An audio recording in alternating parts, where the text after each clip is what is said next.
Sejam bem-vindos para mais um vídeo aqui no canal O Saquarema. Eu me chamo Thiago Araújo e bom, hoje vamos para as notícias do final de semana. Nós tivemos eleições na Argentina.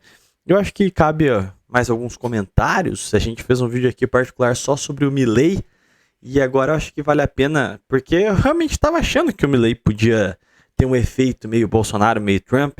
Haja vista que o mais próximo que a Argentina teve foi o Macri e já voltou para um certo kirchnerismo, né?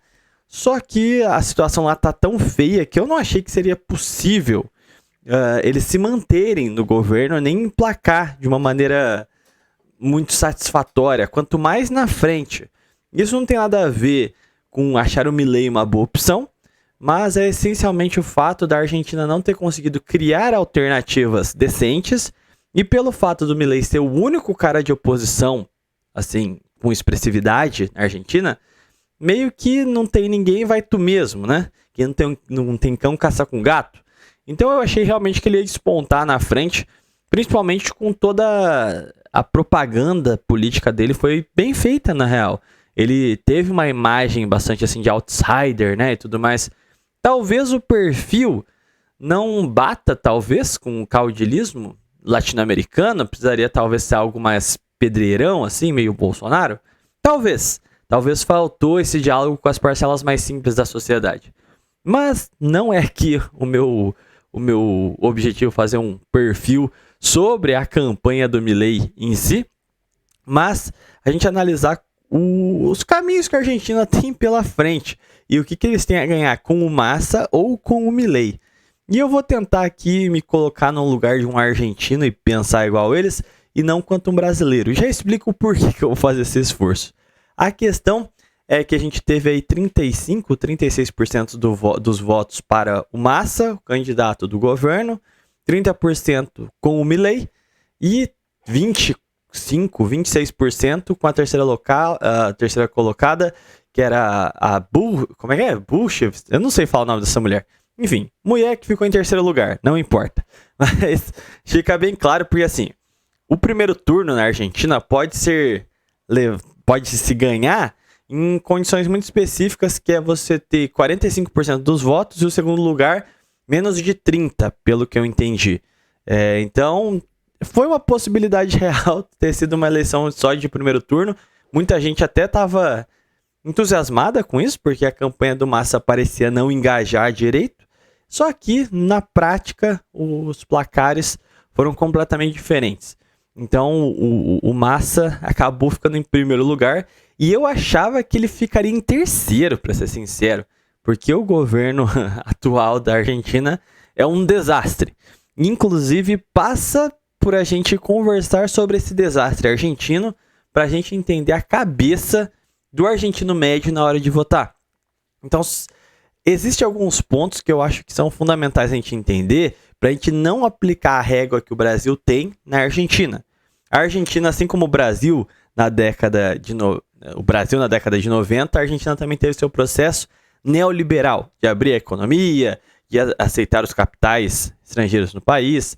A gente pode colocar aí na conta também, na transição do século XIX, XX, onde a Argentina era muito rica, só que uma riqueza que é o diamante negro, né? Muito dependente dos mercados internacionais. Na década de 20 e 30, quando começa a era dos protecionismos pós-crise, a Argentina escafedeu-se. Ou seja, ela não era rica de verdade. Ela estava se aproveitando de uma condição muito específica que se teve na transição de um século para o outro. E, mais do que isso, tem alguns fatores que remetem até ao clima e à geografia da Argentina que explicam a sua incapacidade no século XX de projetar-se como uma potência na América do Sul. Então, ela sequer é um candidato, de fato, a competir com o Brasil nesse sentido. Mas, sobre o processo argentino mais recente, é que eles passaram por uma dolarização real da economia deles. Então, não é a mesma coisa aqui no Brasil, falar assim, teve uma alta do dólar, a economia está muito ruim porque o dólar está, sei lá, 5, 6 reais. Isso não afeta tão pesadamente a vida do brasileiro quanto do argentino, porque a gente nunca chegou num estado mesmo nos períodos de hiperinflação, e tão calamitoso a ponto de você, por exemplo, ver, por exemplo, no mercado de automóveis, de imóveis, o preço das coisas na sua moeda nacional e dolarizado. Isso é uma realidade na Argentina. Tem certas áreas da economia que, inclusive, você só consegue participar ativamente como consumidor com dólares. Então, isso já é a perca do monopólio monetário do seu país. Então, parcialmente, a Argentina há uns 30 anos já é parcialmente dolarizada já. Tá? E assim, e até um marco, né? 40 anos da democracia argentina ali, e estão onde estão, né? Então, a proposta do Milei não é nada mais do que aprofundar essa política e, de fato, abolir a moeda argentina para aderir completamente à política do dólar. E aí entra algumas questões de se isso é vantajoso. Porque a gente está passando por um processo de transição de potências globais, onde cada vez mais os Estados Unidos mantém-se com um certo grau de poder, mas vê outras potências rivais a ele. Tanto em cenário bélico, em cenário econômico, em cenário diplomático. E a Argentina, ela particularmente passou nos últimos 20 anos por um processo de aprofundamento das relações comerciais com a China, e o Brasil, ao longo da história da Argentina, sempre foi ou um rival ou um salvaguarda. Então tem uma certa mentalidade de ou competição ou cooperação continental.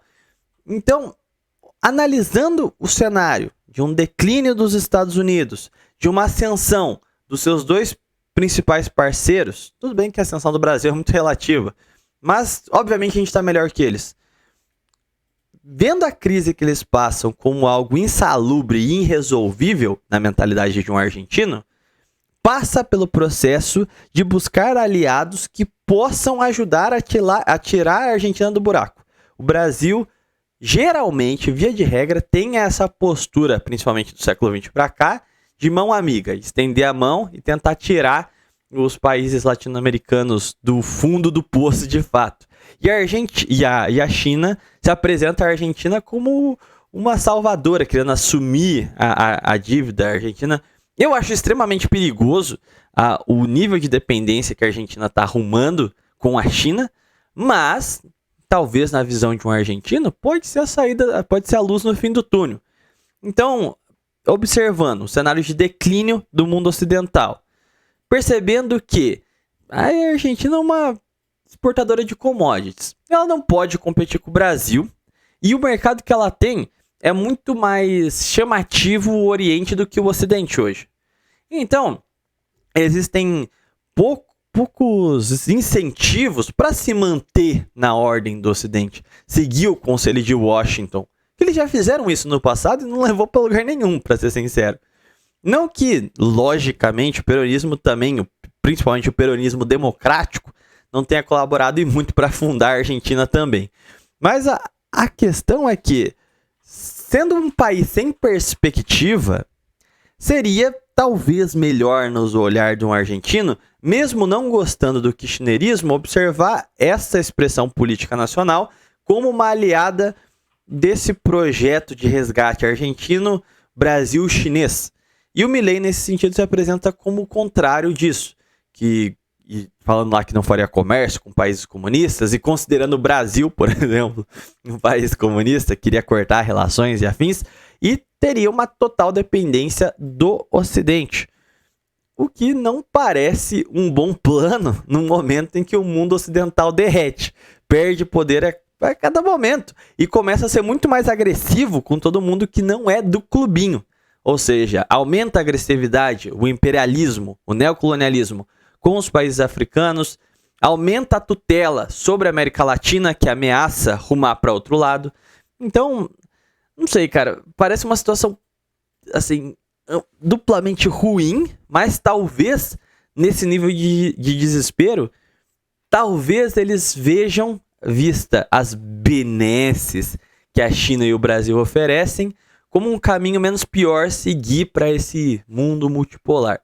Como eu disse, não é minha opinião, eu estou aqui pensando com a cabeça deles. Porque a minha opinião seria um projeto nacional argentino, Mas a história prova que isso é impossível. A história foi muito maldosa com a Argentina. E aqui a gente volta para as relações Brasil, Argentina, Uruguai, Paraguai, Bolívia, ainda no século XIX, que era o período de delimitação das fronteiras, onde a Argentina ainda podia ser um rival à altura do Brasil. Porque sem as tecnologias atuais, e considerando que até a década de 60, 70, grande parte do território brasileiro era intransponível, era horrível para a agricultura, realmente a Argentina tinha condições, dentro daquele cenário, de se despontar como uma potência regional, contestar a soberania, a hegemonia brasileira na América do Sul.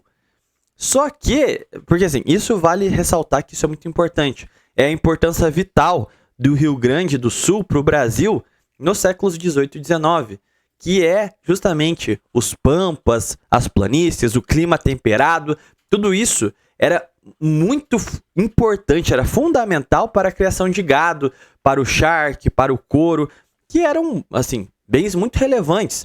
E o clima temperado permitia que a Argentina pudesse produzir as mesmas coisas que se tinham na Europa, às vezes com menor preço, o que explica aquele boom na virada do século 19 e 20 da Argentina. E isso depende, lógico, de um contexto onde o livre comércio é bastante, vamos dizer assim, receptivo, né? Onde o protecionismo não é tão forte. Então, foi uma conjuntura muito específica onde a Argentina, por ter um clima temperado e a sua condição ambiental ser mais propícia ao desenvolvimento aos moldes europeus do que o Brasil, que é um país que tem grande parte do seu território um clima tropical, e na questão do centro-oeste, as condições climáticas também não traziam um solo favorável à agricultura, só que tudo isso é rasgado pela Embrapa. Se a gente tem um grande marco no século XX, é o trabalho da Embrapa, que consegue avançar sobre o cerrado, consegue tornar as terras tropicais mais produtivas também. Então a gente não tem mais fronteira agrícola. As fronteiras agrícolas que a gente tem são regulamentações autoimpostas, são contenções artificiais para a gente não devastar todo o meio ambiente, todo o clima brasileiro. Então a gente botou artificialmente um limite ali na Amazônia para a gente não avançar sobre a floresta. Mas condições tecnológicas para tornar todo o território brasileiro produtivo a gente tem hoje. E graças à Embrapa. É a expansão da fronteira agrícola.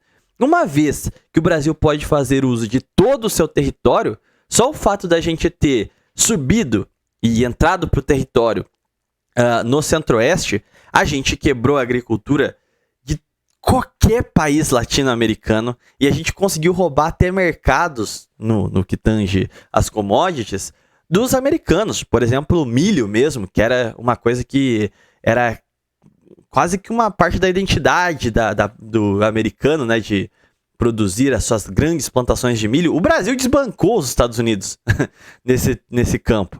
Então, quem dirá o estrago que a gente não fez com a Argentina? Não tem condição nenhuma da Argentina contestar a posição do Brasil, como ela fez outrora, por exemplo, no seu projeto expansionista de recriar o reinado da Bacia do Prata ali, né? Ou seja, ele queria anexar o Uruguai, o Paraguai, a Bolívia, partes do sul do país, do Brasil no caso. Então, assim, não existe mais esse cenário. A Argentina não tem nada que tipifique ela como uma potência regional. Ela não tem as mesmas estruturas e as mesmas condições que o Brasil, por exemplo, tem ainda de brilhar no século XXI, provavelmente nos séculos que ainda virão. Só basta a gente ter, né, um modelo político adequado para aproveitar essas potencialidades. E o que prova o nosso potencial é que mesmo na nova velha república, mesmo num regime democrático podre, a gente ainda é uma potência no agro. Imagine com um governo autoritário que direcionasse essas potencialidades à diversificação da economia. Aí a gente despontaria de fato. Sem a sabotagem democrática, a gente alcançaria patamares que nos colocaria como uma potência regional absoluta. A Argentina não tem esse cenário. Não tem uma esperança de futuro. Não tem sequer uma esperança de passado, não tem um passado a qual se tinha um regime X que dava para voltar e ver uma grande Argentina. O Brasil tem vários desses momentos. Seja no período colonial, no período imperial, na era Vargas, no regime militar para alguns. A Argentina tem exatamente o quê? Perón? Uma idealização do vice-reinado da Prata ali? Não é mais possível contestar essa posição na região. Então o argentino tem que conviver com essa quebra sistemática de autoestima. Quer ser uma nação republicana sem história, fracionada do que era sua vocação para ser, sem uma condição de contestar essa possível posição que ela poderia ter, porque não se tem mais meios nesse século para ela alavancar esse projeto. E assim, os candidatos que tem, ou é um que vai vender a Argentina para a China, ou é um que vai submeter a Argentina aos Estados Unidos. O melhor dos cenários para a Argentina, e que nenhum candidato de fato esboçou isso com seriedade, seria uma integração latino-americana.